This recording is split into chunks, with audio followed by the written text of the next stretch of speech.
Gauthier Blasi, que es profesora en la Universidad de Alcalá, Departamento de Filología Moderna, y tiene un máster en Letras, Lenguas y Artes Hispánicas e Hispanoamericanas en la Universidad de Toulouse, y otro en Comunicación Intercultural de la Universidad de Alcalá.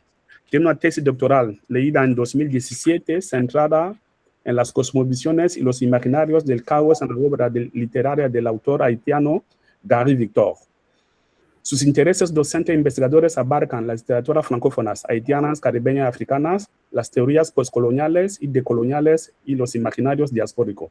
Es miembro activo, coordina conmigo el grupo de investigación de Áfricas y diásporas, imaginarios culturales y literarios, y tiene una última publicación que es un libro muy importante para entender África a principios del siglo XX, que es el libro se llama La Matière de France, œuvre de ficción, que recoge buena parte de la obra inédita del escritor francés que estuvo en África, René Maron.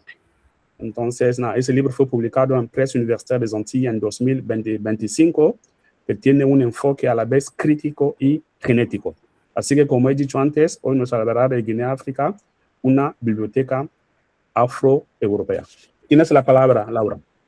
Vale, pues muchas gracias por la presentación y por darme también pues, un espacio en este curso para presentar pues, la colección, el trabajo también que hacemos sobre la colección. Entonces, verá que en la segunda sesión Tania Adam nos había hablado de archivos para las memorias negras en España. Y entonces hoy pues, nos centraremos en las bibliotecas y las colecciones especiales que se conservan en bibliotecas y en este caso concreto, ¿no? Que es en la colección Guinea-Áfricas de la Biblioteca de la Universidad de Alcalá.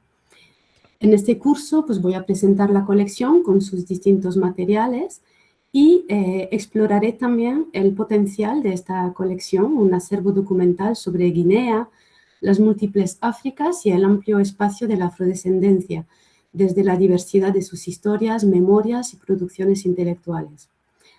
La colección Guinea-África se configura en tres grandes etapas de momento. Una primera fase reúne documentos producidos durante el periodo colonial sobre la Guinea española. Posteriormente ha ido incorporando materiales postcoloniales con guión y desde enfoques postcoloniales. Y en una tercera fase se ha ampliado con materiales de académicos y académicas, escritores y escritoras, africanas, africanos y afrodescendientes. El trabajo que se realiza sobre la colección Guinea-Áfricas por el grupo de investigación ADICL se inspira, por un lado, en la idea de pluriversidad propuesta por Achille Mbembe, que entiende la universidad como una institución abierta a la coexistencia de múltiples epistemologías. Y por otro, se inspira también en el proyecto Afropea de Leonora Miano, que imagina una comunidad construida desde la memoria compartida, la responsabilidad mutua y la superación de barreras y jerarquías legadas por el colonialismo. Entonces voy a presentar brevemente algunas definiciones que son a la vez el marco teórico en el que me moveré durante la charla. Es también el marco, ¿no? en el que se realiza el trabajo sobre la colección.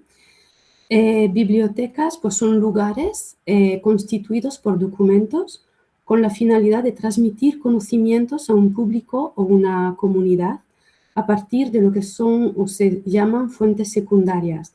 Las primarias suelen estar conservadas en archivos. La colección es un conjunto de documentos que reunidos juntos van a adquirir un sentido particular.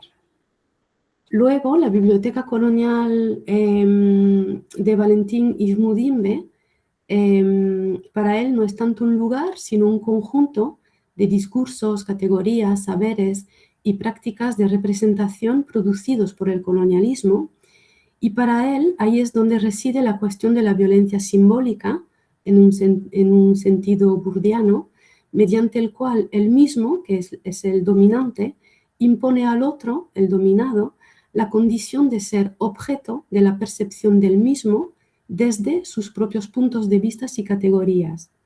Y esto nos lleva a la colonialidad del saber, que es la persistencia de una jerarquía de conocimientos heredada de la colonización que presenta los saberes occidentales como universales y superiores, mientras relega otros saberes a una posición subordinada o marginal.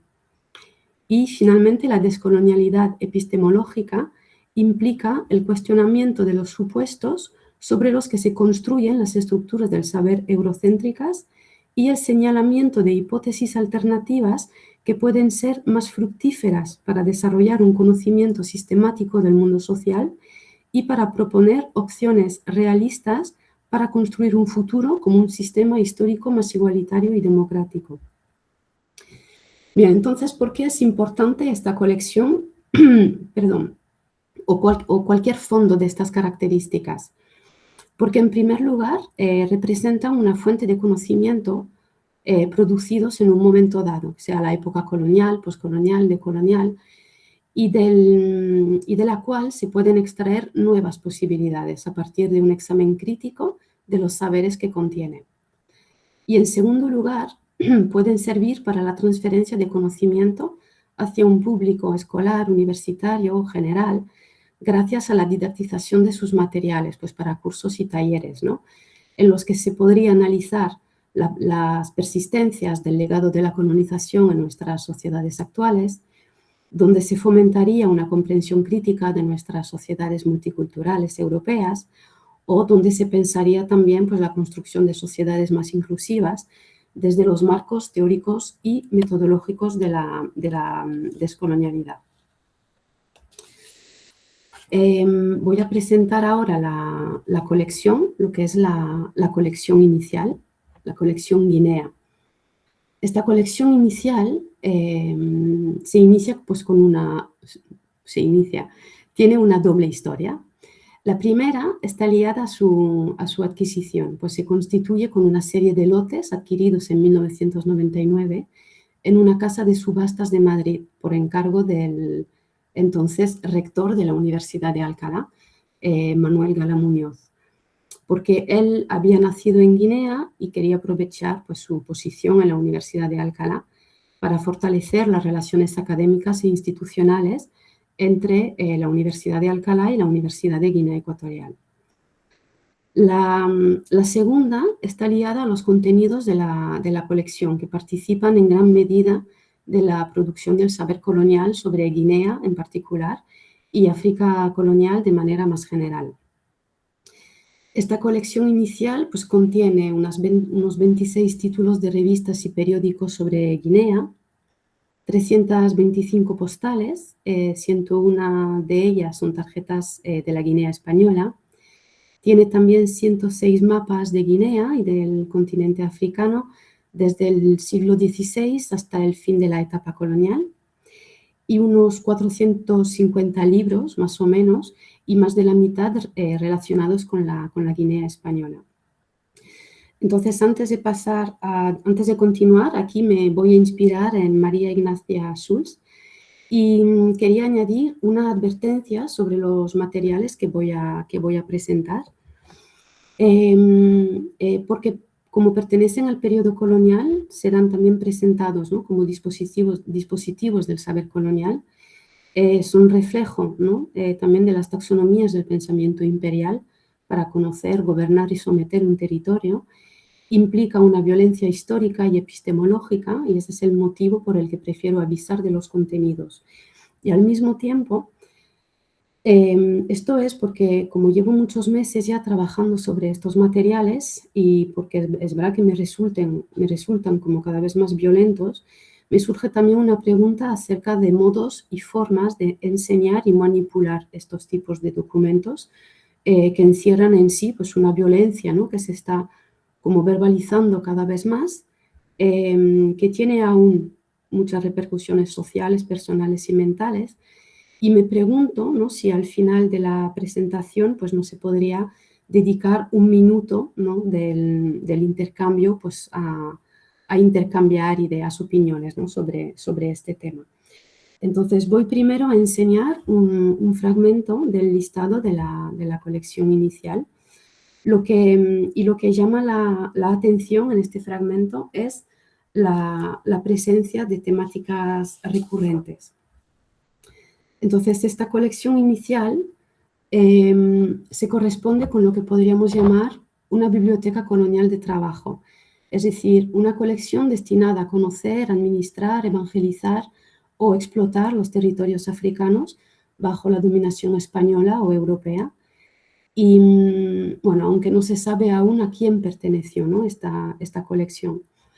Y voy a pasar rápidamente las diapositivas para enseñar el material. Entonces, en esta colección pues, vamos a tener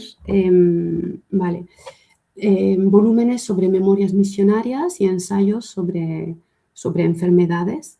Este último pues, era un tema obsesivo, ¿no?, porque de él realmente dependía la supervivencia del sistema imperial y era como parte además de un dispositivo de vigilancia sanitaria. En segundo lugar, pues vamos a tener memorias e informes administrativos y legislativos, que era como otra temática fundamental, porque configuraban la relación entre el poder colonial y las personas, definiendo pues, las formas de gobierno, control y regulación de la población. Vamos a encontrar también memorias o trabajos antropológicos y memorias de viajes y exploraciones, ¿no?, que servían, pues, por un lado, para conocer mejor las poblaciones y saber, ¿no?, a partir de este conocimiento, pues, cuándo integrarlas, someterlas, ¿no?, para dominarlas. Vamos a tener también obras de geografía, cartografía, geología. Vamos a encontrarnos también con obras, textos, ¿no?, de manuales de guerras, obras militares y trabajos lingüísticos destinados a la administración o la evangelización. En esta colección vamos a tener también obras de literatura colonial, ¿no? Son textos que van a completar o complementar estos discursos producidos por la administración colonial, la ciencia o las misiones religiosas, al tiempo que pues, también difundieron representaciones y estereotipos territoriales, sociales y raciales sobre África y sus poblaciones. Entonces, muchas de estas construcciones imaginarias trascendieron, ¿no?, el periodo colonial y continúan pues, influyendo de una forma más o menos explícita en las percepciones contemporáneas del continente africano o también de la persona, ¿no?, africana o afrodescendiente. Estas obras, este conjunto, ¿no?, se inscribe en una lógica pues, de descripción, administración, evangelización, cartografía, clasificación de los territorios y las poblaciones africanas. Podemos decir pues, que están o entran, ¿no?, dentro de lo que es también una lógica de vigilancia y representan lo que Ana Laura Stoller pues, llamaba las taxonomías del imperio. Revela la obsesión por el orden, ordenar territorios, poblaciones en categorías. Y Ana Laura Stoller pues, también decía, ¿no?, que estas prácticas de clasificación y archivación pues, participan en la creación de dispositivos de control. Esta lógica pues, también remite a lo que Valentin Mudimbe denominaba la estructura colonizadora, es decir, este conjunto de operaciones mediante las cuales el colonialismo organizó la adquisición, el reparto, la explotación de los territorios, impulsó políticas de domesticación de las poblaciones autóctonas y desarrolló dispositivos destinados a transformar las formas preexistentes, ¿no?, de organización social y económica. Junto con la serie de libros, bueno, también tenemos postales y mapas, que los veremos a continuación, pero también tenemos revistas y periódicos de la Guinea española. Como periódicos, pues vamos a encontrar, por ejemplo, ejemplares publicados en Guinea, como El Defensor de Guinea, un periódico que nació en 1930 y desapareció pues, con el estallido de la Guerra Civil. También tenemos el ébano, que nació en 1939 como órgano oficial de la Falange Española tradicionalista. Y, por ejemplo, también Fernando Po, o sea, eso es una muestra, Fernando Po, que fue publicada entre 1961 y 1964 y que tenía pues, un marcado fin propagandístico, ¿no? Se centraba en resaltar los logros del régimen franquista sobre pues, la actividad agrícola, comercial y también pues, quería proyectar una cierta imagen de la vida social cotidiana de los españoles en Guinea. Tenemos también revistas, pues la revista publicada en Ceuta, África, que antiguamente se llamaba Revista de Tropas Españolas, fue publicada por primera vez en 1924 y Francisco Franco pues trabajaba en el consejo de dirección de esta revista. Publicadas en España, pues vamos a tener Fernando Po y la Guinea Española, una revista mensual fundada en 1924 en Barcelona para promover los intereses agrícolas y comerciales, ¿no?, de la colonia española. Tenemos el archivo del Instituto de Estudios Africanos, que fue creada en Madrid en 1945 y adscrita al CSIC. La revista África Española, publicada entre 1913 y 1917, que fue fundada por la Liga Africanista Española, y La Voz de Fernando Po, que es un periódico que apareció en 1910 y fundada por uno de los hijos, ¿no?, de los primeros hacendados de la colonia. Y también pues, desapareció cuando estalló la Guerra Civil Española. Bien, voy a pasar a la segunda fase de la colección. Bien, esta colección inicial pues, fue ampliada en 2017 a raíz de un proyecto de digitalización como parte de un proyecto multidisciplinar entre la Biblioteca de Alcalá, la Universidad de Alcalá y la Universidad Pompeu Fabra de Barcelona. Entonces, los profesores Eloy Martín Corrales y Luis Beltrán incrementaron la colección con un centenar de libros y revistas, principalmente de las épocas postindependientes y poscoloniales. Estas donaciones pues, no solo amplían la colección, sino que introducen también bifurcaciones en su desarrollo, permitiendo pues, que el fondo inicialmente constituido en torno a la Guinea colonial se abra progresivamente pues, a otras lecturas y de momento pues, lecturas postcoloniales. Entonces tenemos pues, entradas, ¿no?, de antologías como la Antología de la Literatura Guineana, publicada en 1984 de Donato Ndongo. Y bueno, pues para la literatura ecuatoguineana, esta antología de la literatura guineana constituye pues, un gesto fundacional, ¿no?, que anuncia su emergencia. Pues de hecho la antología, mediante el acto mismo, ¿no?, de seleccionar, ordenar y publicar un corpus bajo la denominación de antología, y en este caso de literatura guineana, contribuye pues, a producirla como categoría cultural e histórica. En este sentido, pues puede funcionar como un dispositivo performativo que hace emerger una comunidad literaria, ¿no?, cuando solo estaba pues, dispersa o silenciada. Y por lo tanto, pues, su presencia dentro de una colección inicial centrada en saberes y representaciones coloniales pues, no es neutral y puede constituir pues, como un acto de contranarrativa. Siguiendo esta lógica, pues, la ampliación de la colección permite también entradas de obras literarias como Las tinieblas de tu memoria negra, El metro, Los poderes de la tempestad de Donato Ndongo, con obras como Ecos de Malabo de Maximiliano Nkobo Esono o La carga, Arde el monte de noche de Juan Tomás Ávila Laurel.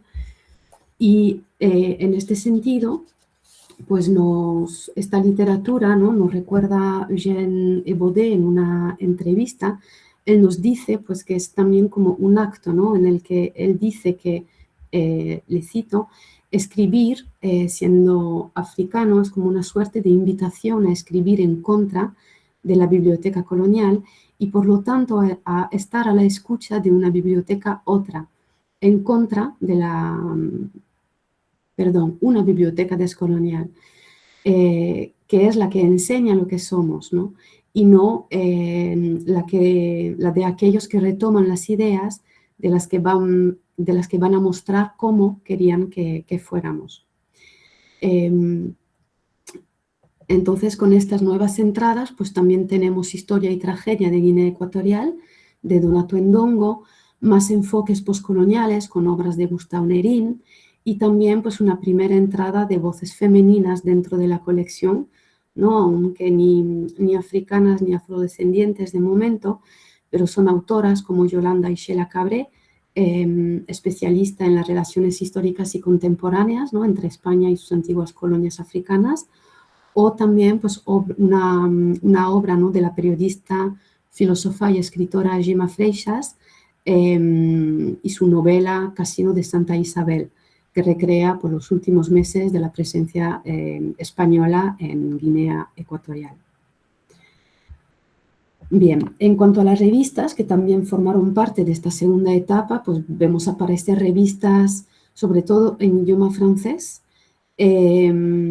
justo en esta etapa de las postindependencias, como Les Cahiers Philosophiques Africains, publicados desde 1972, y que estaban como orientados, ¿no? Influenciados o influidos por Présence Africaine o la Société Africaine de Culture, estaban orientados a querer superar, ¿no? el legado colonial y a reflexionar precisamente, ¿no? en cómo superar también la etnofilosofía.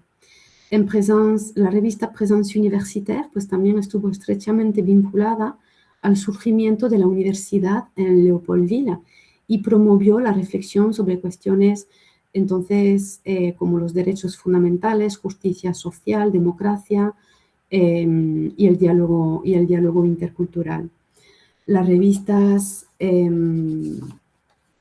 Document pour l'Action es la antecesora de Congo África y fue fundada en 1961 por los padres jesuitas y la Bibliothèque de l'Étoile, y se centró pues, en los principales desafíos políticos, sociales y culturales de los nuevos estados africanos, con especial atención pues, en el socialismo africano, la negritud, la cultura y el humanismo africano.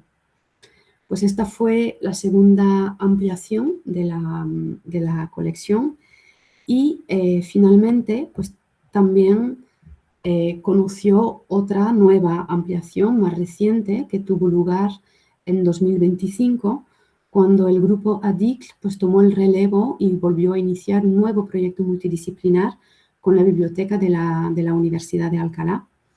Nuestro grupo pues, es un grupo de investigación de la Universidad de Alcalá que tiene pues, entre sus prioridades impulsar la investigación y la producción de nuevos saberes sobre el pluriverso africano y afrodescendiente, donde ahí se incluye la misión de visibilizar, consolidar, preservar y actualizar la colección especial Guinea-África de la Universidad de Alcalá.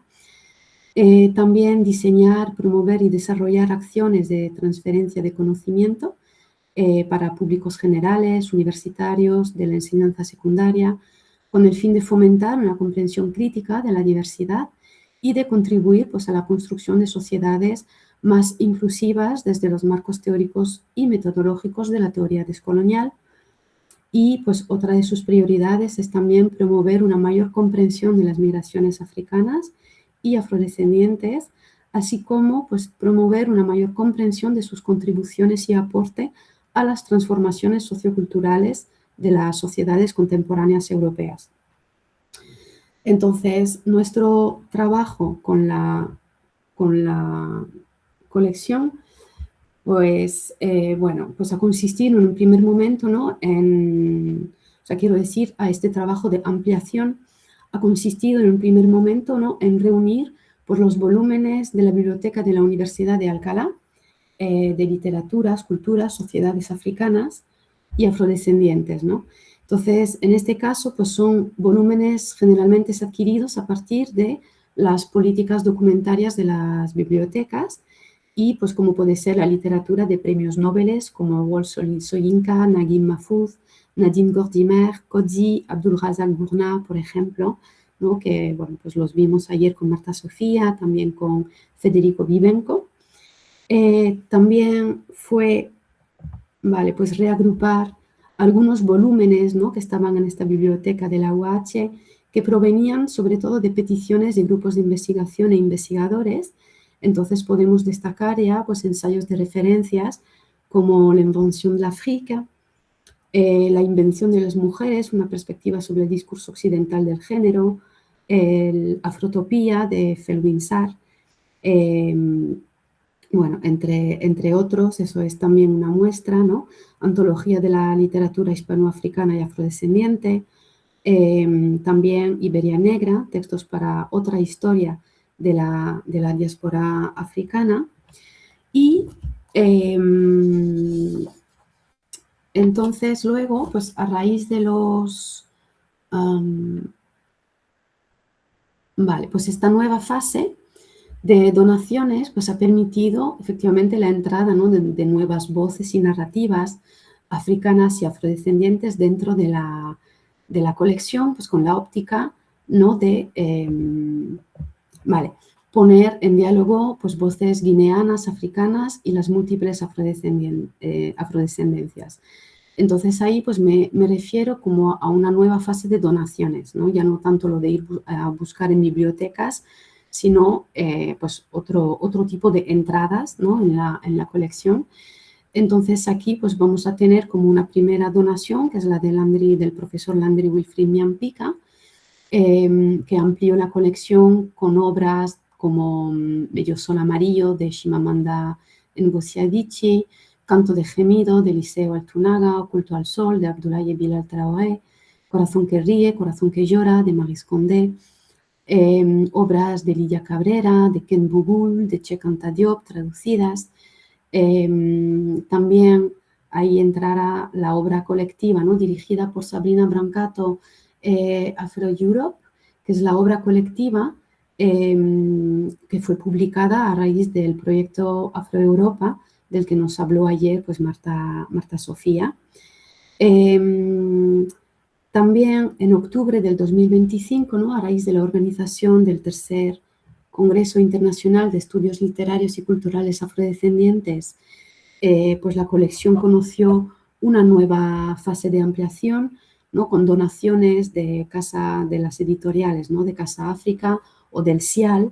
Entonces ahí hemos tenido como nuevas entradas, como obras de Liliane Kestelut, Historia de la literatura negroafricana, obras de Amadou Mpateba, de Fatou Diom, de Taneya Boni, Sonila Boutansi, Narcisse Fomkong, Diegu, Ana Julie Mosquera Becerra, Thomas Fone, bueno, entre otras, veo aquí también a Patrice Nganaun. Hemos tenido también donaciones de las escritoras que fueron invitadas a este tercer Congreso Internacional. Entonces, escritoras como Mayra Santos Febres de Puerto Rico, como Trifeña Melibea Obono. Hemos tenido también donaciones de los libros de Lucía Embumillo Rubio, que, bueno, pues que estará en el curso la semana que viene también. Y pues de la poetisa afrocolombiana Ashanti Dina Orozco. Al final, pues este tercer congreso también ha permitido, ¿no? la entrada, es decir, con donaciones también de los investigadores invitados al congreso. Entonces esta parte se centra más pues, como en ensayos y estudios críticos, como el de William Mina Aragón, Afrodiasporidad, Africanas y afrodescendientes en España ayer y hoy, la obra colectiva de Julia Borst, que nos comentaba Wilfrid el otro día también, ensayos de Jérôme Branch, Rosalía Cornejo Pariego, Ana León Tábora o Elena Cuasante, ¿no? O también de qué color son los blancos, de Odome Angone, y obras también sobre Manuel Zapata Olivella, que son pues, fundamentales, ¿no? También en la valorización de figuras y pensamientos descoloniales y para profundizar en el legado africano y la ancestralidad colombiana, ¿no? Para promoviendo nuevas formas y fuentes de conocimientos. Y finalmente, pues lo que se ha hecho, ¿no? Desde el grupo ADIC, pues ha sido también como reunir ambas colecciones en una sola, bajo el nombre Guinea Áfricas, para pues, facilitar su localización, su visibilización y sobre todo, pues pensamos así, que también se puede reforzar su capital simbólico-cultural dentro de la biblioteca. Entonces, por ello, cuando hemos retomado el proyecto, nuestra intención pues, era devolverle la vida a esta colección gracias pues, a esta serie de medios, ¿no? Como son, por ejemplo, pues, la creación de un proyecto de investigación multidisciplinario con la Biblioteca de Alcalá. Realmente ahí la finalidad pues, es digitalizar la colección inicial para facilitar su acceso y su puesta en red también con otras colecciones, fondos, bibliotecas o archivos, ¿no? Que se podrían pues, connutrir, ¿no? de estos materiales. Otro medio pues, era también el de forzar entradas de nuevas narrativas y epistemologías a partir pues, de dos instrumentos distintos a las políticas documentarias de las bibliotecas. Entonces hemos visto, por ejemplo, pues, a través de la solicitud de investigadores, ¿no? A través de las comisiones de recursos bibliográficos de los departamentos que permiten a investigadores e investigadores solicitar volúmenes para la investigación y la docencia y también pues, a través de la donación de obras. ¿Por qué es importante? Pues porque la biblioteca tiene sus propias políticas documentales, mediante las cuales pues, va a seleccionar, adquiere, conserva y expurga los materiales que integran sus colecciones. Y estas políticas responden por lo general pues, a las necesidades de la institución y a los criterios de legitimación del conocimiento vigente en cada momento. De modo que la biblioteca incorpora de forma ordinaria un saber ya reconocido o canonizado, clasificado o normalizado. Entonces, no es extraño, ¿no? Encontrar pues, la literatura de los premios Nobel en la biblioteca. Sin embargo, pues existen otras vías de ingreso, ¿no? Como las donaciones o estos listados de recursos bibliográficos que permiten forzar la entrada de documentos construidos desde trayectorias intelectuales, profesionales o epistemológicas distintas a las normalizadas. Y estos aportes también tienden a introducir saberes, perspectivas y formas de organizar el conocimiento que tienen el potencial de desplazar, complejizar, ampliar el horizonte epistemológico de la institución.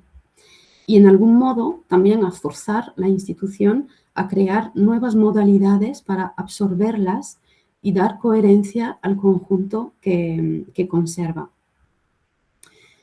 Bien, entonces hemos hablado de los libros de la colección Guinea Áfricas y de cómo entonces estas como microbibliotecas pueden evolucionar y ampliarse para hacer, pues, bifurcar el archivo colonial hacia nuevas epistemologías. Pero la colección también reúne postales y mapas, ¿no? Que son materiales que pueden constituir valiosos recursos didácticos para públicos generales, universitarios y de enseñanza secundaria. Entonces os voy a presentar ahora algunos ejemplos de estas colecciones, tratando de mostrar cómo, en tanto que dispositivos visuales, contribuyeron a construir y difundir determinados imaginarios sobre África y sobre la Guinea colonial, y cómo pueden ayudar precisamente a entender la formación de estereotipos y cómo también pueden ser resignificados si los observamos críticamente. Y esto pues, me parece aún más necesario cuando estas postales pues, circulan en Internet y siguen siendo coleccionadas, muchas veces sin contexto ni historia, porque no están fechadas, y siguen pues, produciendo su efecto al final. Y la tarjeta postal desde sus primeros momentos nunca fue un dispositivo neutral. Entonces voy a empezar pues, con una breve historia de la postal. Su aparición y difusión se sitúan entre finales del siglo XIX y principios del siglo XX. En un contexto europeo marcado por el fortalecimiento de los imperios, las formaciones nacionales, la industrialización y el desarrollo de las tecnologías asociadas a la modernidad industrial. Y en España, pues comenzaron a... Ay, perdón, estas son las fotos de la exposición. Me quería ir a esta diapositiva. Y en España, pues comenzaron a circular en 1871, editadas por la Fábrica Nacional de Moneda y Timbre. Su auge, también ligado al desarrollo de los espacios de ocio y turismo y consumo, que acompañaron la emergencia de las clases medias y burguesas de esta sociedad industrial. Y, por ejemplo, la expansión de las redes ferroviarias y marítimas pues facilitó la circulación de personas, imágenes e información y convirtió la postal en un objeto privilegiado para representar, conocer y apropiarse simbólicamente lugares cada vez más accesibles. En Europa y en España, las postales costumbristas pues, adquirieron una especial relevancia durante la primera mitad del siglo XX y más allá de su dimensión turística, contribuyeron a la difusión de imágenes regionales y folclóricas que durante los procesos de formación y consolidación de las naciones europeas fueron integradas en un discurso político orientado a exaltar la unidad en la diversidad de las naciones. Y será pues, precisamente esta capacidad para difundir imágenes, construir representaciones territoriales y modelar imaginarios colectivos, lo que convierte a la postal en un instrumento eficaz y propagandista en el contexto colonial.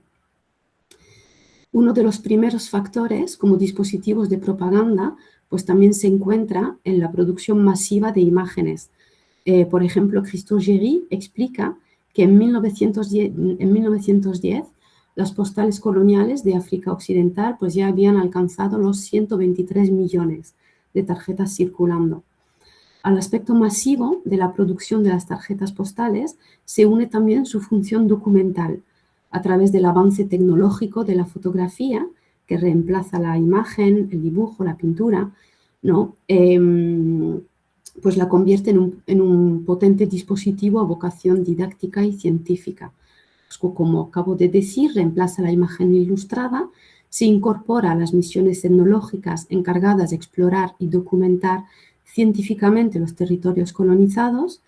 La imagen fotográfica pues, que captura y reproduce porciones de territorios se inscribe pues, en la simbología de la modernidad tecnológica, creando efectos de realidad y dotándose de un valor de objetividad, autenticidad y veracidad. Entonces, por sus funciones didácticas y científicas de constitución de un conocimiento del mundo colonizado, se convierte en dispositivos que permiten una apropiación visual del territorio colonizado. Pues, por ejemplo, Gilles Tellier explica, ¿no?, que la tarjeta postal permite visualizar un espacio previamente definido por los tratados, ¿no?, sobre posesiones coloniales. De hecho, los titulares, ¿no?, de las tarjetas postales aparecen como posesiones españolas, posesiones francesas, posesiones británicas, ¿no?, que son títulos que al final crean un efecto acumulativo y finalmente performativo en el imaginario.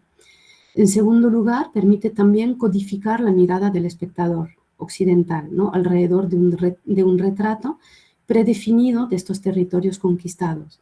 Es decir, para Christian Mallory, por un lado, la fotografía enseña una visión del mundo desde la perspectiva del fotógrafo, es decir, acorde a su propio imaginario del lugar y sus sistemas propios de representación. Pero por otro lado, el fotógrafo está también sensible a las expectativas de recepción, es decir, qué querían ver los metropolitanos que no viajaban a la colonia. Entonces las fotografías pues van a forjar una idea de la colonia aliando este efecto de realidad mediante la técnica de la fotografía moderna, pero manteniendo la filiación con las imágenes, pinturas y relatos que habían prefijados unas representaciones exóticas de estos lugares. Entonces, el efecto de realidad viene como a confirmar la imagen, y no porque esta imagen sea fiel a la realidad, sino porque devuelve los deseos y expectativas que los occidentales proyectaban en estos lugares. Entonces, la tarjeta postal contribuye así a fijar un imaginario colonial y produce visualmente también pues estas taxonomías, ¿no?, de la alteridad y subalternidad.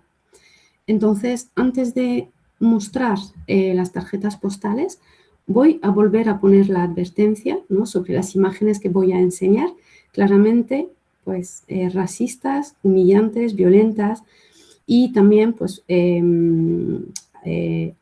acerca, ¿no?, también de las palabras que voy a usar para referirme a ellas. Y pues una vez más me surge también estas preguntas, ¿no?, de cómo e incluso por qué enseñar estas imágenes. Entonces, de momento, he pensado enfocar esta parte a enseñar como una manera de didactizar la postal para futuros cursos de divulgación y mostrarlas como un dispositivo creador de estereotipos, pero a vocación de construcción. Bien, entonces, pues al igual que los libros, vamos a encontrar una serie de temas recurrentes en las postales. Vamos a tener pues tipos, vida cotidiana, trabajos, misiones, y vamos a ver pues cómo han logrado convertirse en dispositivos creadores, ¿no?, de alteridad y también vehículos de estereotipos. Entonces, aquí pues tenemos las categorías llamadas tipos y bellezas, que son pues las leyendas inscritas en las propias postales, ¿no? Entonces, todas pues van a seguir, independientemente del lugar de la fotografía, el mismo formato. Todas van a tener leyendas genéricas, tipo de mujer indígena, tipo senegalés, etc. Todas tienen un mismo formato iconográfico. Las personas aparecen solas, posando, raras veces en situación de interacción con otra persona y en fondos neutrales. Esta repetición también de textos y formatos tiene como efecto el transformar a individuos en ejemplares de una categoría. La persona singular deja de serlo, ¿no?, de estar situada en su historia, su comunidad, su espacio, ¿no?, para convertirse en la ilustración de un tipo, y ahí es donde entra la reificación. Es decir, la fotografía deja de funcionar como un encuentro, deja de ser relacional, sino que empieza a funcionar como un dispositivo de aislamiento, clasificación, catalogación y reificación.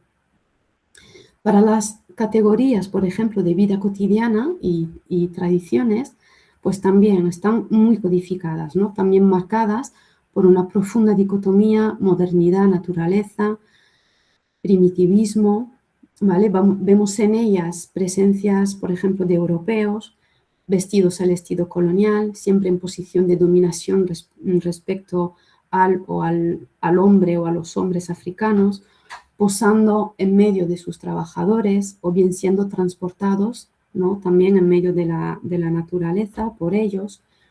Estas postales pues, pueden enseñar también atributos de la modernidad, como un coche, un tractor, en medio de una naturaleza no domesticada, pero el hombre blanco sí se muestra capaz de hacerlo. Si es en la ciudad, pues enseñarán las calles asfaltadas y las edificaciones arquitectónicas que traducen la modernidad occidental, y en oposición, pues los africanos tienen una vestimenta diferente, estarán fotografiados en pueblos con suelos y casas de tierra, techos de paja, y si los vemos pues vestidos a la europea, también puede significar que la misión civilizadora ha triunfado. En cuanto a las categorías trabajo, pues también permiten realzar el saber hacer tecnológico y pues enseñarán las obras de la civilización, ¿no?, como las vías ferroviarias, las carreteras. Van a enseñar también a los metropolitanos las riquezas explotadas en las colonias para presentarlas como tierras de abundancia de la que van a poder beneficiarse. Y es, de hecho, particularmente llamativo en las postales de Guinea la explotación y extracción de la madera y las obras de deforestación que se enseñan en las postales. En cuanto a las fotos de evangelización, pues también ahí destaca una dicotomía orden-desorden, ¿no? Por ejemplo, las personas cristianas están en posiciones siempre ordenadas, las monjas aparecen en filas ordenadas, ¿no? También en medio de una naturaleza salvaje. Los niños o las filas de niños, ¿no? Que están también recibiendo una educación cristiana, ¿no? Aparecen así pues, en señal del triunfo del orden cristiano sobre al final lo que es considerado una no domesticación, ¿no? del territorio. Entonces vemos, ¿no? Pues cómo la clasificación de estas postales en torno a temas recurrentes, pues contribuye a construir una determinada narrativa colonial y a producir sobre todo su relato visual, ya no es tanto textual. Como plantea Ariela Azoulay, las imágenes no solo muestran un mundo, también organizan las condiciones desde las que aprendemos a mirarlo. Entonces, a través de una mirada exotizante, dirigida a satisfacer las expectativas del público metropolitano, se presenta la colonia como un espacio fascinante, ordenado, moldeado, ¿no? por el hombre blanco y disponible para que lo habite. Y las postales pues, producen, por lo tanto, ¿no? este efecto cosmético sobre la violencia colonial que realmente queda como desplazada de la narrativa, ¿no? Y en pro precisamente de un espectáculo visual destinado al consumo metropolitano. Entonces, bueno, pues eso, si no se desconstruyen realmente estas codificaciones, ¿no? Estas postales, pues siguen reproduciendo estos mismos relatos que desgraciadamente pues seguimos o siguen siendo los nuestros, ¿no? Ahí me refiero a los occidentales. Bien, entonces ahora pues voy a pasar a los mapas, ¿no? de la colección Guinea. Entonces, al igual que las postales, pues los mapas forman parte del archivo visual también, ¿no? o gráfico del mundo colonial. El estudio de los mapas complementa, ¿no? el de las postales, al aportar pues, también claves esenciales para comprender la construcción de lo lejano desde un centro geográfico, político, social, filosófico, simbólico. Para la primera exposición de los mapas, ¿no? de la colección Guinea-África, que tuvo lugar en Alcalá, habíamos seleccionado 14 mapas, ¿no? Unos 8 eran de las costas de Guinea, ¿no? Son estos 4 primeros con estos 4 segundos. Y habíamos seleccionado también pues, 4 mapas del continente africano. Vale, creo que de estos mapas el más antiguo tiene que ser del 1633, ¿no? Y vamos a ir hasta más o menos el croquis militar, que creo que debe de estar fechado alrededor de 1905-1907. Bien, entonces, para trabajar con mapas antiguos y entenderlos, pues me parece también importante volver a la tradición clásica occidental, ¿no? En la que las diferentes tradiciones cartográficas han tratado de situar la Tierra en el universo mediante sistemas de representación apoyados en las cosmologías y la astrología. La cartografía, entonces, pues participaba también de una dinámica comparable a la de las cosmogonías, porque ambas pues, buscaban dar forma y sentido al mundo mediante narraciones cada vez más elaboradas. En este sentido, ¿no? Además de incorporar sistemas de medición y localización, el mapa pues, también proyectaba una organización y una interpretación de una determinada visión del mundo, ¿no? En el sentido que Philippe Malraux atribuye al imaginario cuando dice, ¿no? que consiste en aprehender el mundo a partir de un sistema de creencias colectivo preexistente que pone en relación los seres y las cosas dentro de una red de significados fuertemente estructurada y dotada de estabilidad. En este sentido, los primeros mapas comparten con los relatos cosmogónicos como una misma función simbólica, ¿no? Como decía Mircea Eliade, él decía, para vivir en el mundo hay que fundarlo.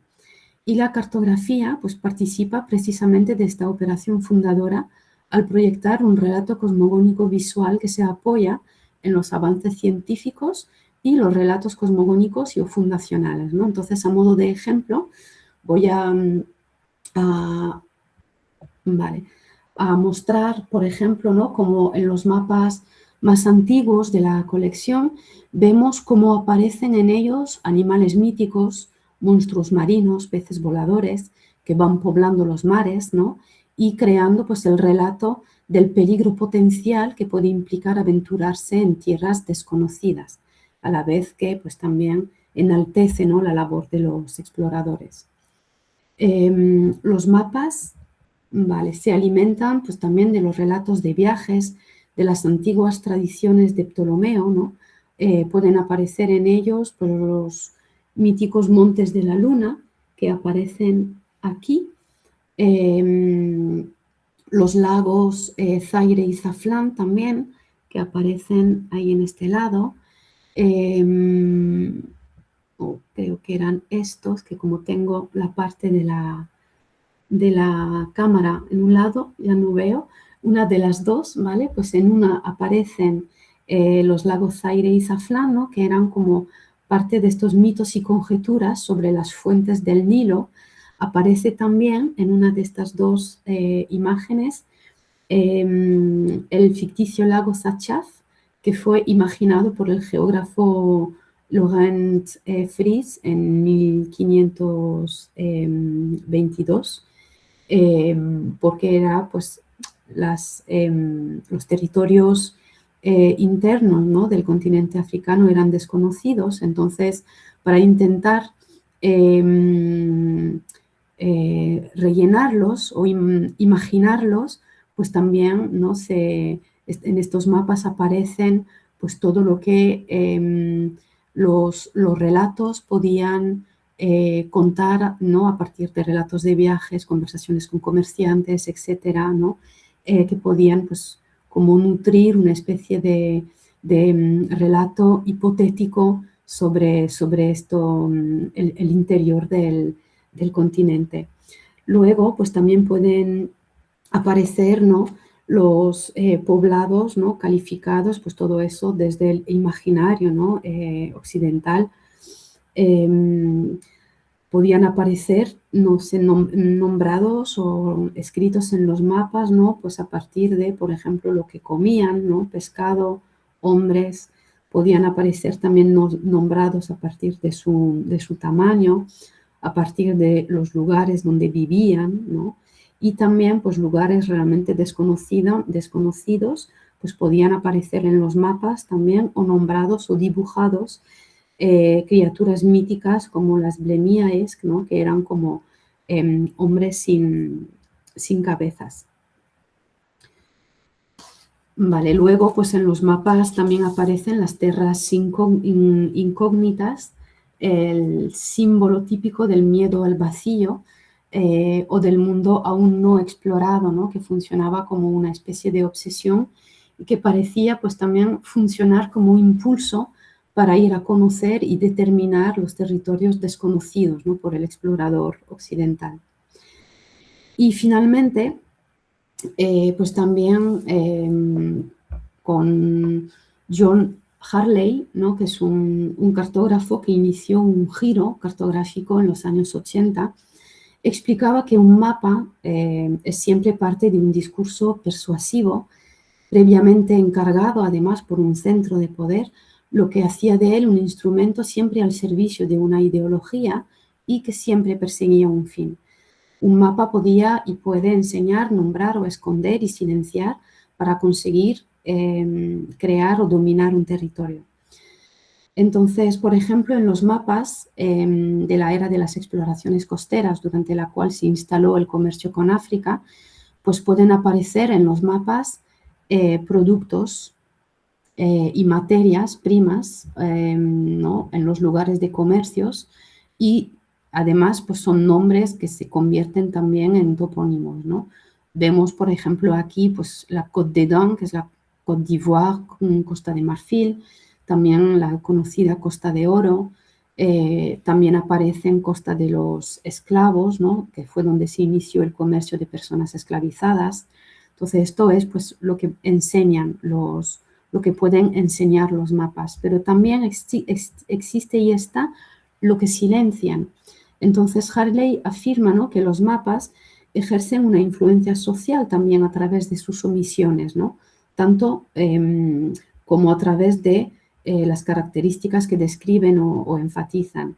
Entonces, durante la colonización, el reparto de los territorios y la legitimación de la conquista, el concepto de silencio en los mapas fue también fundamental, porque al no reflejar, bueno, claro, fundamental, es decir, que, por ejemplo, no representaban las poblaciones ni los poblados, ¿no?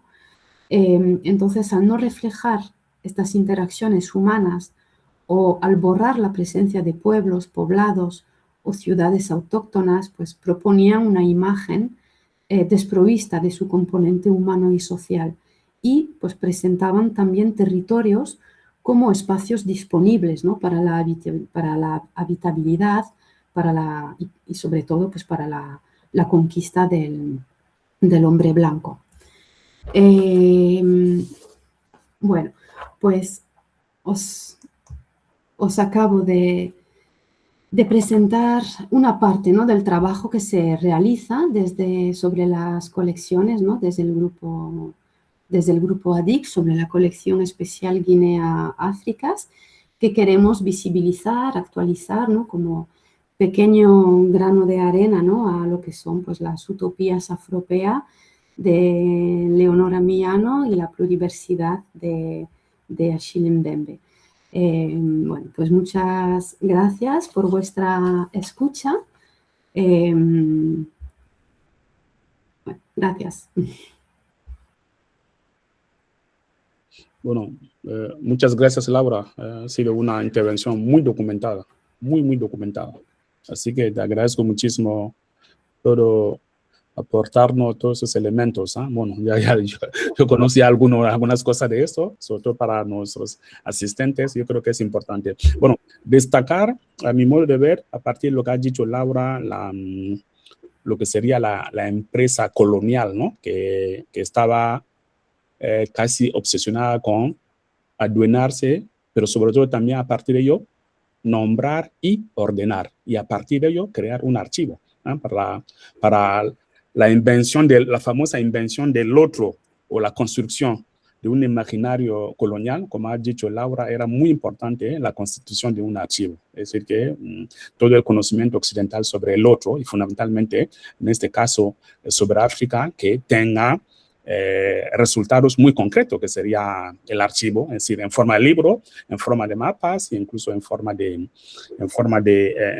postales. Y la intervención de Laura igualmente es un complemento a lo que hemos escuchado primeramente de Antumi y después de Tania. Yo creo que es muy importante, es un complemento para que veas que la cuestión del archivo es cada vez capital. Yo creo que como un elemento que recoge el saber pasado, el presente, y también que es un espacio también de proyección de saber, que entra realmente en relación con una utopía, en este caso con lo que estamos llamando una afroeuropeidad.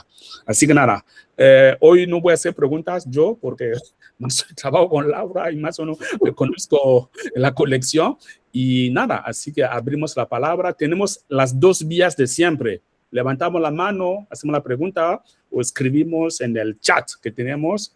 Y Laura, creo que ella muy ducha, tiene acceso al chat, y por ahí leo la pregunta, o también las puedo leer en voz alta.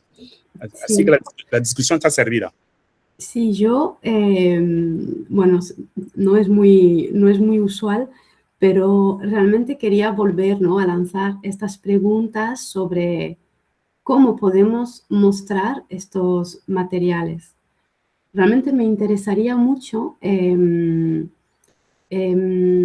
iniciar, ¿no? esta reflexión, bueno, iniciar o, bueno, sí, realmente iniciar, ¿no? esta reflexión, porque siempre me parece, y sobre todo, pues porque llevo ya como muchos meses trabajando sobre estos materiales, y entonces llega un momento siempre en el que, pues,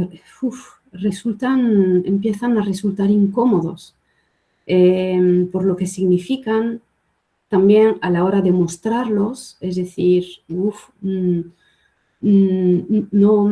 Entonces, claro, he llegado a preguntarme si realmente habría una manera como si preguntarse por una especie de ética a la hora de mostrar estos materiales, ¿no?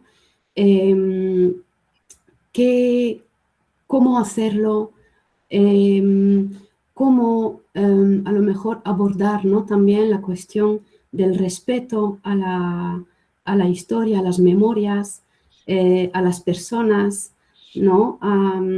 No sé, o sea, es algo que realmente, pues desde que he empezado a trabajar sobre la colección, me lo he planteado, y ahora ya que he tenido también que preparar un curso donde ya he tenido que enseñar, me ha vuelto, ¿no?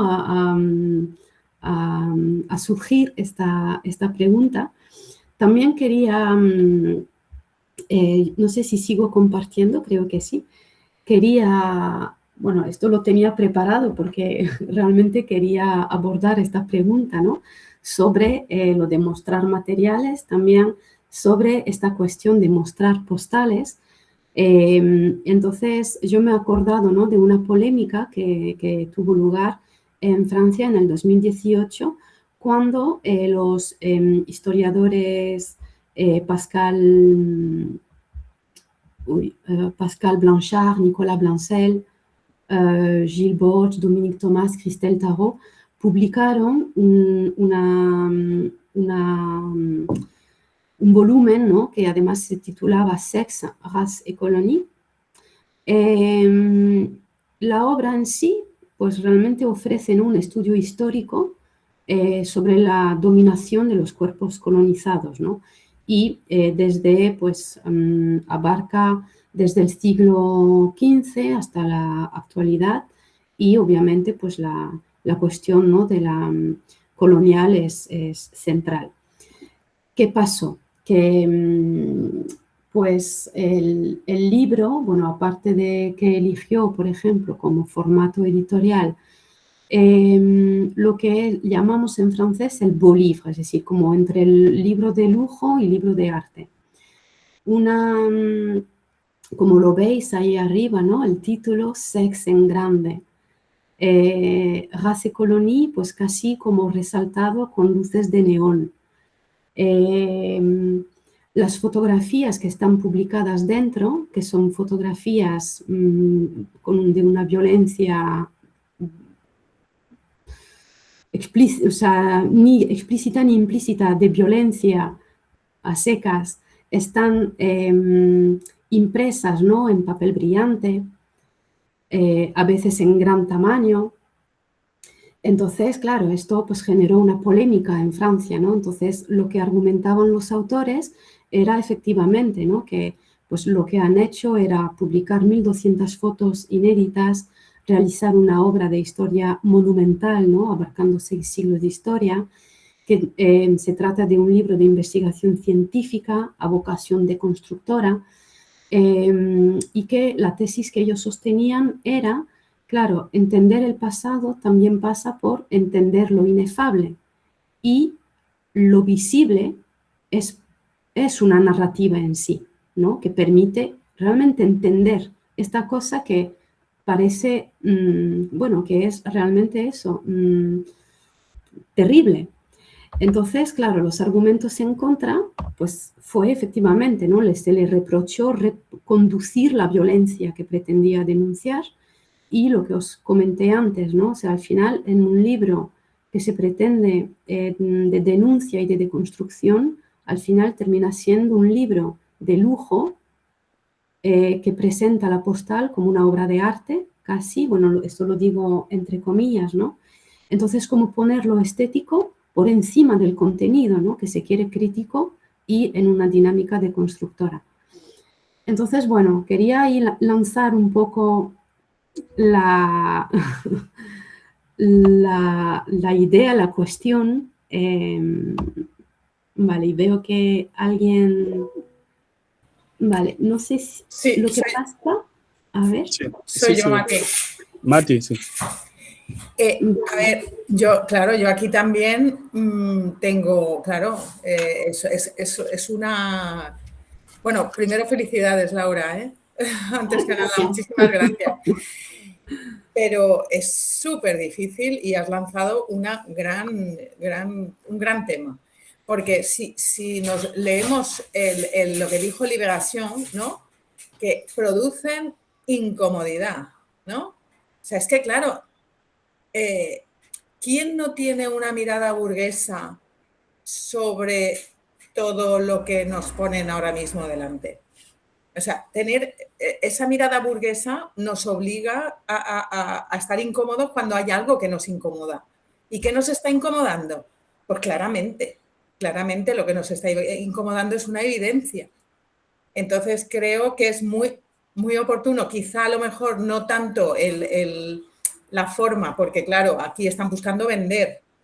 Claro, es que esto fue una de las cosas, ¿no? Que también se reprochó al formato, vamos a decir ya editorial. Claro. Pero en cuanto al contenido, no... Vamos, creo que seguramente no lo he visto, no, pero seguro que es perfectamente adecuado y por supuesto nos provoca esa maleza, porque claro, no te sientes incómoda, ¿no? Por ese pasado y por esa imagen, esas imágenes que nos impactan. Muchas gracias. Gracias. Sí, yo creo que María Sí, también. Sí, hola, ¿te me escucha? Sí, muy bien. Hola, Laura, gracias Hola. por la maravillosa presentación y súper interesante. Volviendo a la pregunta que te planteabas, una pregunta absolutamente válida, yo estaba recordando ahora el trabajo de Windy Cosme Rosario, que se presentó en la Quinta Cumbre Internacional de Afrodescendencia en Puerto Rico, en donde estuvimos presentes y porque creo que ella intentaba también responder a esta pregunta desde su trabajo, y entonces me fui a buscar en la cuenta del Centro Prafro de la Universidad de Puerto Rico, y para confirmar un poco lo que recordaba y no de pronto comentar nada sin fundamento. Y precisamente el trabajo que ella presentó se llama Desarchivar la mirada, y lo que propone es, bueno, ¿cómo logramos desarchivar esta mirada? ¿Cómo logramos ofrecer lecturas que no respondan a los patrones coloniales? Y ella parte, yo no sé si tú tuviste la oportunidad de visitar esta exposición en Puerto Rico, ella libera las fotos de textos y paratextos. Ella precisamente trabaja con postales y entre los años 1898 y 1915, o sea que estamos como en un periodo que también allí se cruza sobre Puerto Rico, y el ejercicio es dejar de alguna manera que las postales hablen por sí solas y los textos son eliminados. Esto nos podría parecer problemático quizás, pero puede ser también un buen ejercicio, ¿no?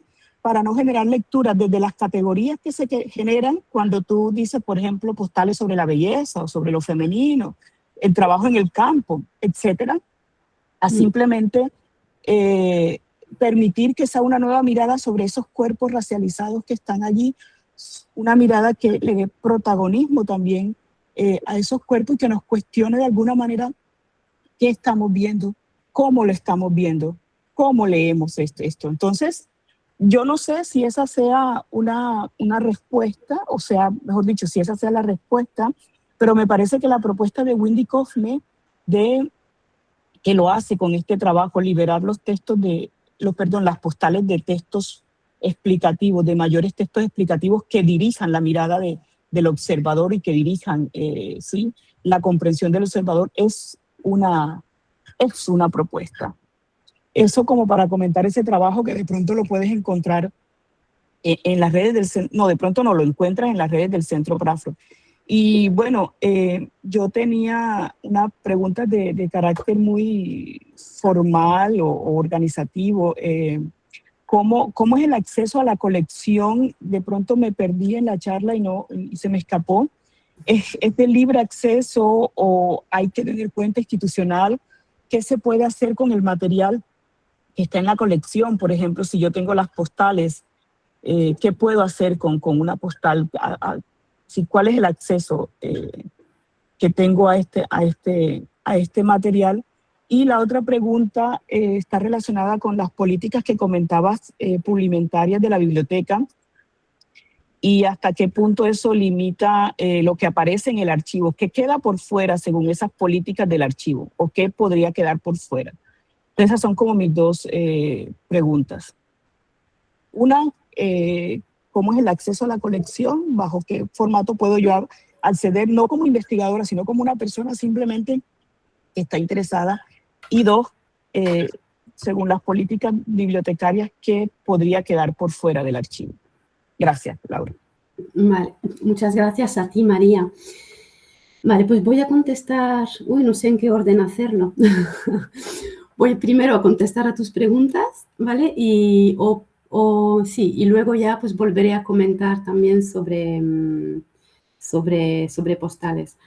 Vale, entonces, ¿cómo es el acceso a la colección? Pues de momento, como está en estado de conservación, lo que es el fondo inicial, ¿no? Esta primera colección que contiene, ¿no?, este material, ¿no?, sobre la Guinea colonial, está en estado de conservación, con lo cual realmente, al ser un investigador, podría ir a consultarlo, porque además pues, se encuentra como en la parte trasera de la biblioteca, ¿no? Hay que solicitar una llave para entrar, etcétera. Entonces, bueno, pues ahí los investigadores de momento son los que pueden acceder a este fondo. Cualquier investigador, ¿vale? Sin restricción. Lo que pasa es que no está puesta al público. Luego, todo lo que es la parte, sí, luego lo que es la parte más moderna, ¿no? Lo que viene a reunirse, ¿no?, bajo el nombre Áfricas. Entonces, ahí sí que se puede prestar, se puede solicitar y se puede consultar. Luego, claro, al ser una biblioteca universitaria, pues me imagino que sí que hará falta por lo menos tener un carnet de investigador, un carnet de estudiante. Entonces, esto es por el tema del acceso, que de hecho ese es uno de los motivos y motores también, ¿no?, por los que intentamos pues, desarrollar esos proyectos de digitalización del fondo. Luego, políticas documentarias de las bibliotecas, que realmente todas tienen. Entonces, que sea una biblioteca pública, una biblioteca privada, una biblioteca de una universidad pública, todas tienen, ¿no?, políticas documentarias. Yo aún tengo que como documentarme aún más, porque acabo, claro, pues he llegado hasta esto, ¿no? Para ahí donde el curso, y bueno, pues tengo que continuar aún, ¿no?, documentándome también sobre lo que implican, ¿no?, estas políticas documentarias. Pero claro, realmente es que tampoco suele ser general, es decir, no suele ser o no suele, ¿cómo decirlo?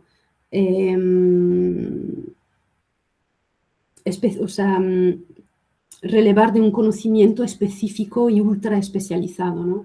Por eso se trata de un conocimiento normalizado, canonizado, es decir, como muy general, ¿no? Entonces, efectivamente, pues ahí podemos encontrar pues, la literatura de premios Nobel, ¿no?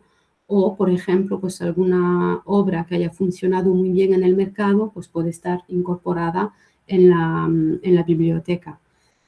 Entonces, claro, ¿qué queda fuera? Pues queda fuera, efectivamente, ¿no?, todo lo que podría ser especializado, Y efectivamente también lo que más o menos he podido explicar, ¿no?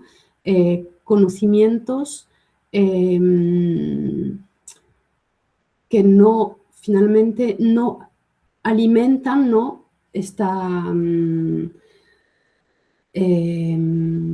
Este conocimiento normalizado. Esto sería lo que queda fuera. Entonces, realmente el trabajo con la colección, bueno, pues es una colección. Lo que habría que hacer sería hacerlo con las bibliotecas enteras, ¿no? Diversificar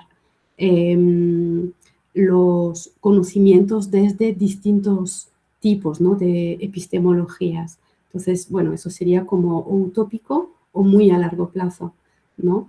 Pero, por ejemplo, en la propia biblioteca de la Universidad de Alcalá, cuando estaba bueno, pues realizando, ¿no? las investigaciones para preparar el curso, efectivamente me he dado cuenta de que, porque aquí, por ejemplo, hablamos pues desde lo que son los estudios más literatura, cultura, sociología, historia, pero he ido a mirar por curiosidad, ¿no? las entradas, por ejemplo, que podía haber en otras disciplinas, ¿no? Medicina, politécnica,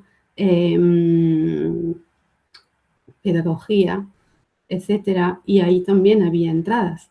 Entonces, aún no me ha dado tiempo, o sea, eso es como tarea pendiente, aún no me ha dado tiempo a ir realmente a mirar qué son estas obras, reproducen o desplazan, ¿no? Pero creo que lo interesante sería precisamente ir a mirar qué es lo que se tiene e intentar, pues, ver o buscar, ¿no? maneras a través de proyectos multidisciplinarios, ¿no? interdepartamentales, para ir, pues, como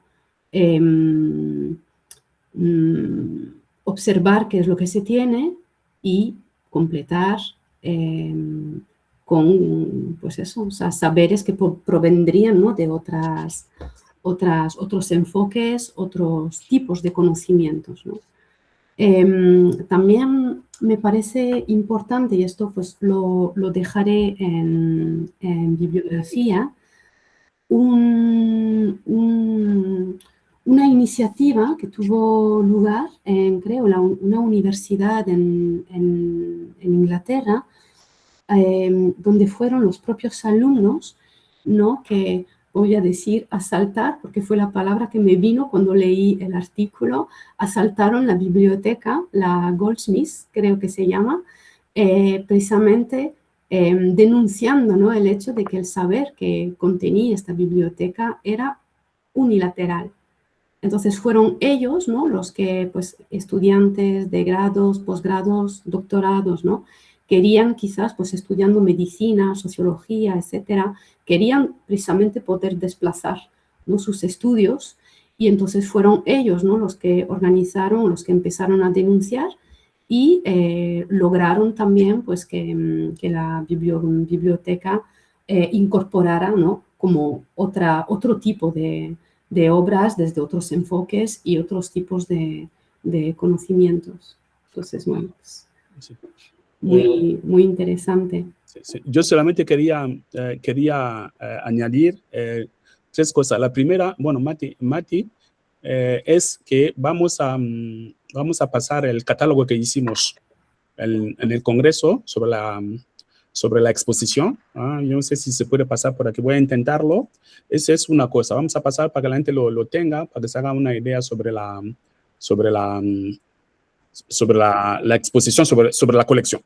No sé si puedes descargarlo, es lo primero. Lo segundo que iba a decir que, bueno, esas colecciones es lo que se llama grandes colecciones y colecciones especiales. Esas colecciones. Entonces, tiene material delicado. Por ejemplo, mapas, postales, incluso hay documentos realmente muy delicados de los siglos pasados, y eso hay que cuidarlos. Entonces, hay una conservadora en la biblioteca que se encarga de esas cosas. Por lo tanto, el acceso, aunque está abierto, pero hay que reunir ciertas condiciones, a lo que ha dicho Laura. Hay que ser investigador y, por supuesto, pedir los permisos especiales para acceder a esa parte de la sala que contiene esos primeros materiales que constituyen la colección, que son ese material delicado. Luego está lo que Laura ha dicho, lo demás, es decir, el complemento que hemos hecho. por diversas donaciones, fundamentalmente el libro en papel, fundamentalmente de la segunda mitad del siglo XX. Esos libros, por ejemplo, muchos de ellos se pueden encontrar en la Biblioteca General. Entonces, la idea es que tenemos una parte en la Biblioteca del Trinitario y también libros que tenemos también en los edificios, fundamentalmente en el CRAI, que es la Biblioteca Central de la Universidad. La idea nuestra es justamente, en la medida posible, a veces, pues, es uno, digitalizar, desde luego, todo lo que se pueda, mapas postales, libros. Eso necesita mucho dinero, y lo que podamos poner en acceso a nuestra web también nos gustaría que fuese así, pero eso necesita dinero y también muchos permisos, porque la digitalización tiene que pasar por procesos de derechos de autores, de propiedad, y hay que firmar un montón de papeles, pero luego hay que intentar que eso. Entonces, lo pongo en relación con la pregunta de Adjo, que pregunta el acceso fundamentalmente a ese tipo de documentación para África. Por ejemplo, el año pasado estuve en Camerún, y el gran problema que se viene en África fundamentalmente es el acceso a la documentación. Por eso es muy importante que los archivos negros, los archivos africanos, que estén la medida posible fundamentalmente en acceso abierto. En acceso abierto hay que luchar para ello, porque los colegas que están en África, por ejemplo, la gran dificultad que tiene es fundamentalmente el acceso a la documentación. Entonces, nuestro deber ético y también profesional es fundamentalmente, en la medida posible, poner que sea de acceso realmente lo más fácil posible y toda la documentación posible para nuestros colegas. Por eso que es muy importante el debate que tuvimos en el Congreso, es crear una especie de relación, interconexión entre los distintos archivos. Por ejemplo, PRAFRO con el nuestro, otros archivos, por ejemplo, ahora descubrí el trabajo de Tania, que me parece interesante. ¿Cómo hacer para que ese trabajo que ha hecho, que realmente la comunidad, no solo la comunidad científica, sino también todo lo que llamamos ahora transferencia social, ¿no? Es decir, que la comunidad sobre las que van esos archivos tengan acceso a esos archivos. Muy importante que la comunidad es negra en España, donde sea, si quieren tener acceso, si quieren información, que realmente tengan acceso a esa información. Esa es una cosa. Antes de terminar, quería comentar el libro de Blanchard, Sex, Colonie. Yo veo que hay dos obsesiones coloniales. Primera obsesión colonial, creo que lo hemos discutido en otros contextos, es la cuestión de la higiene. Laura también lo ha dicho. Segundo, una obsesión colonial reprimida, que es la cuestión sexual. El sexo, realmente hay un imaginario colonial sobre el sexo y sobre la sexualidad del africano, que todavía tiene repercusiones hasta hoy en día. Yo creo que en parte por eso que cuando Mati decía de vender, hay como un morbo en torno a la cuestión de la sexualidad. Entonces, aprovecha, pero hay que pensar en ello. Y fundamentalmente, durante la esclavización y durante la colonia, toda la violencia que había hacia las mujeres negras o africanas, y todo lo que supone la construcción, por ejemplo, los niños que nacían, reconocido no, bueno, América Latina, no podemos dar lecciones a América Latina, en el Caribe, en América Latina, saben muchísimo de esa cuestión, la violencia, toda la violencia sexual colonial sobre los nativos, debíamos eso. Solamente quería comentar eso. La pregunta de Adjo, resumida, Laura, es el acceso, que ella preguntaba sobre el acceso para los investigadores, fundamentalmente, y luego la pregunta de la profesora Sim, sobre las revistas en francés, ¿no? De habla francesa, presencia universitaria y tipo collège, ¿qué relación tiene con Guinea Ecuatorial, por ejemplo? Si quieres hablar la sexo, también lo puedes hablar, para responder a Joe sobre cómo acceder a esa documentación para los propios. Sí, es que estaba leyendo el mensaje de Adjo. Sí. Vale. Me recordó, una reflexión del historiador, sostiene que esta biblioteca no solo sigue influyendo negativamente en las representaciones de África, sino que también genera una desigualdad en el acceso al conocimiento. Los investigadores europeos que trabajan sobre las antiguas colonias suelen tener un acceso directo a estos fondos, ya que se conservan en sus propias instituciones. En cambio, muchos investigadores africanos deben superar importantes obstáculos. Acceder efectivamente a las colecciones o bibliotecas antes de poder consultar esos mismos documentos. Y aún después de cumplir, el acceso sigue siendo difícil. Mi pregunta es, teniendo en cuenta esta realidad, ¿qué impacto concreto puede tener hoy esta biblioteca en las comunidades africanas, afrodescendientes y en particular ecuatoguineanas a las que estos archivos hacen referencia? Vale, pues muchas gracias por esta pregunta. Bueno, pues qué impacto concreto. Realmente yo creo que esto es como de momento muy complicado saberlo.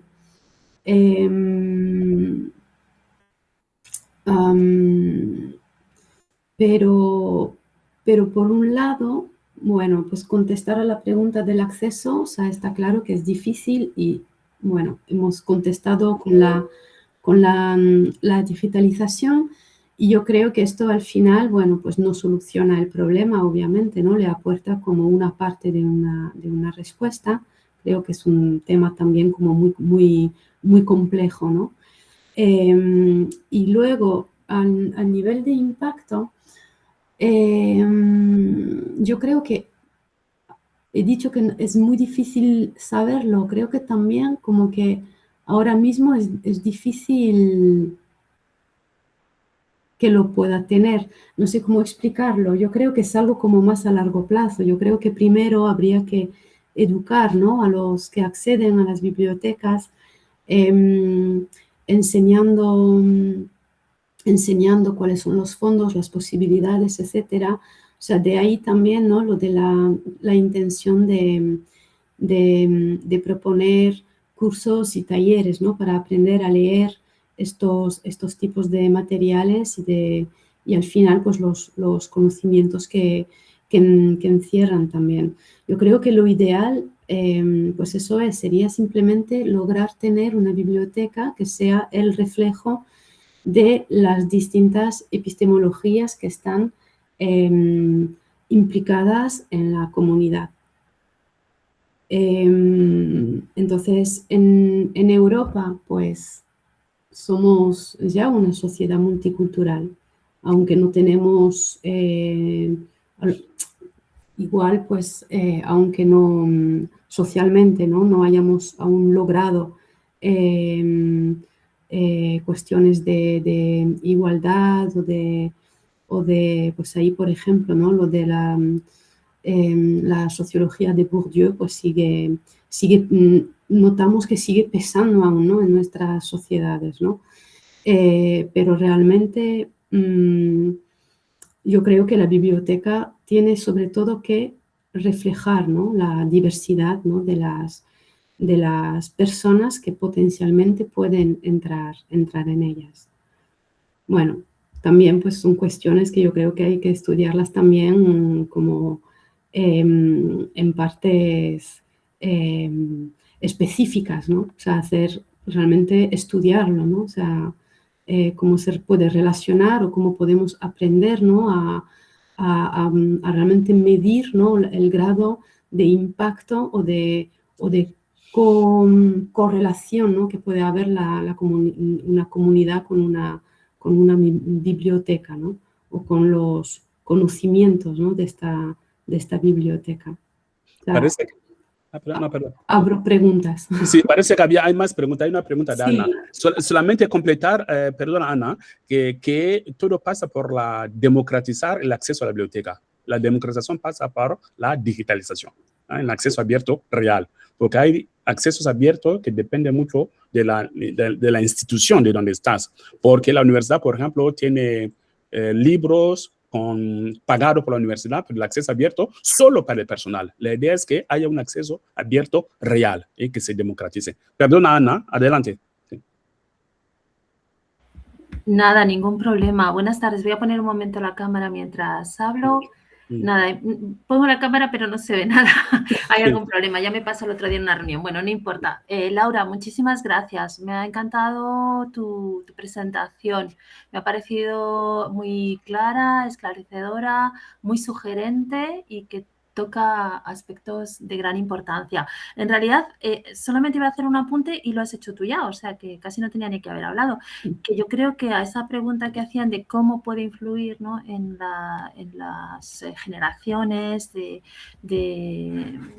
personas de la diáspora, de la afrodiáspora, pasa por lo que llamamos en la universidad la transferencia. O sea, yo creo que esa labor por vuestra parte, ¿no?, es fundamental porque, vale, vamos a tener el acceso, es un acceso en principio esencialmente para especialistas, para investigadores, pero es como todo, en la divulgación está el que llegue a todos, a todas las capas de la sociedad. Entonces yo creo que esa es una labor esencial que ya lo has señalado tú ahora. Simplemente era esto, ¿no? No solamente es tener los materiales o los documentos para verlos, para leerlos de la manera más semiótica posible, sino que tenemos que tener las herramientas para leerlos y para reflexionar en torno a ellos. Nada, solamente eso. Muchas gracias. Bueno, muchas gracias a ti, Ana. Había también la pregunta de la profesora Sim, ¿no? La profesora Sim, que era sobre las revistas, Sí, entonces, ¿qué relación existe entre las revistas de habla francés, Présence universitaire, études congolaises, con respecto a las de Guinea española? No sé si entiendo bien la pregunta, pero lo que me ha llamado la atención, bueno, yo creo que esto va también como muy de la mano, ¿no?, con la historia de Guinea, es obviamente, ¿no?, este desfase que puede haber entre las revistas, ¿no?, que nacen en otros países africanos a raíz de las independencias, ¿no?, cuando desde las propias universidades, los propios estudiantes empiezan a movilizarse para pensar en el futuro, ¿no?, de sus países, decolonizados, pero no me refiero a descolonizados, me refiero justo, bueno, pues a la transferencia de poder de un centro a otro, ¿no?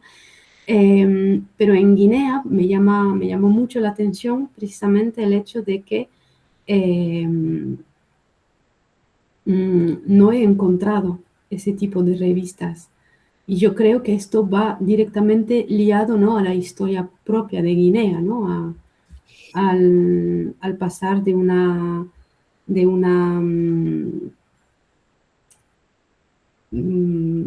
pues sí, o sea, simplemente pues por el veto que se hacía a cualquier tipo de papeles y de escrituras, ¿no?, cuando Guinea se descolonizó.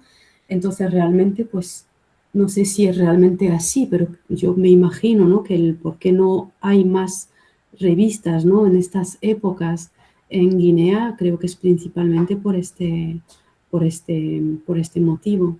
No, tampoco soy experta en Guinea, entonces no sé si a lo mejor alguien, ¿no?, que está aquí presente o conoce un poco más de su historia, pues también nos puede aportar otra respuesta, otro punto de vista.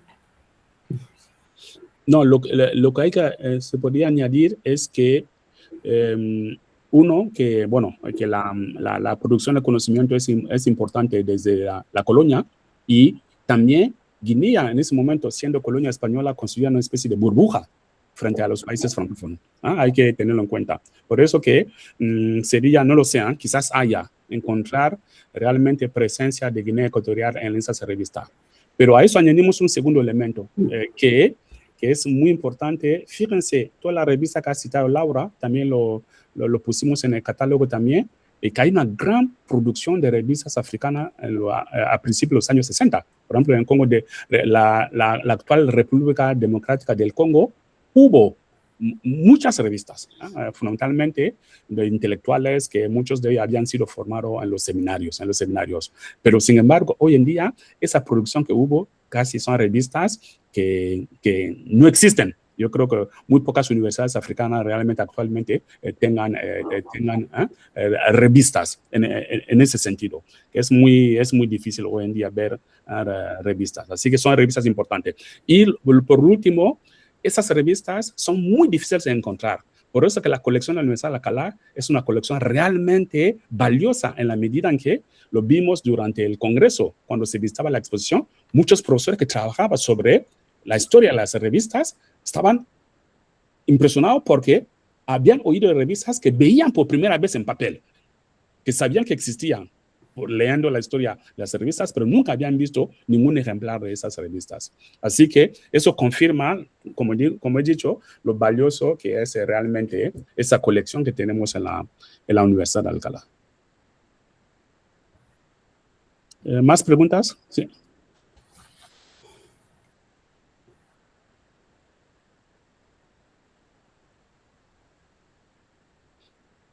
Bueno, preparamos las preguntas para mañana. Si bueno, Clara, Clara, no sé, ¿quiere decir algo o es una solo? Sí.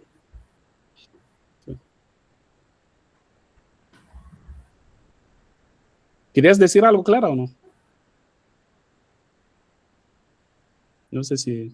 Sí, yo pienso que como que por la colonia, como eran territorios coloniales, hay documentación en Francia. Yo encuentro que hay mucha documentación sobre Congo y sobre la colonia y fotografía. En 2015 hubo una exposición muy interesante que Le Beauté du Congo a París. Y en esta exposición el catálogo de fotografías que se expuso, maquetas y todo lo que se expuso sobre el periodo colonial fue inmenso. Y en la Biblioteca Royal de Bruselas también hay mucha documentación. Lo único que es, como decía John, que es muy difícil obtener un visado y trasladarse a esta biblioteca para hacer una investigación.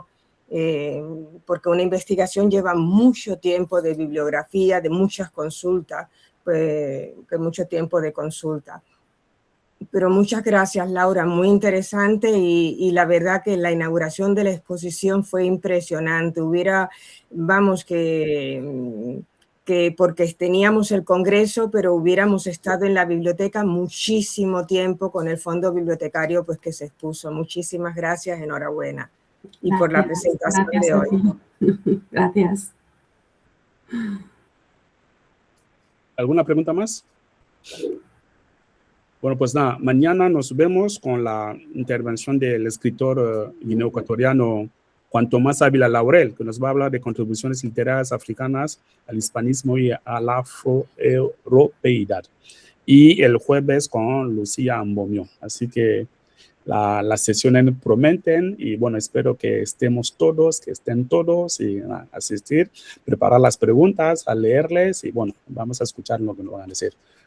Muchas gracias a Laura, muchas gracias a todos y nos vemos mañana. Tenéis el catálogo, lo he puesto ahí por el chat. Voy a decir a Mati también que lo vamos a mandarlo como documento, además de toda la documentación que mandará Laura como complemento de lectura de su intervención.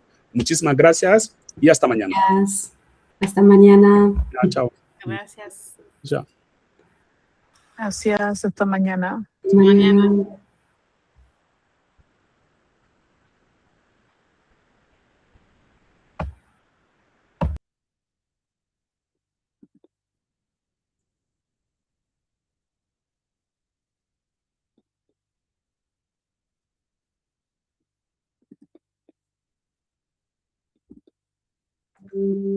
Sí.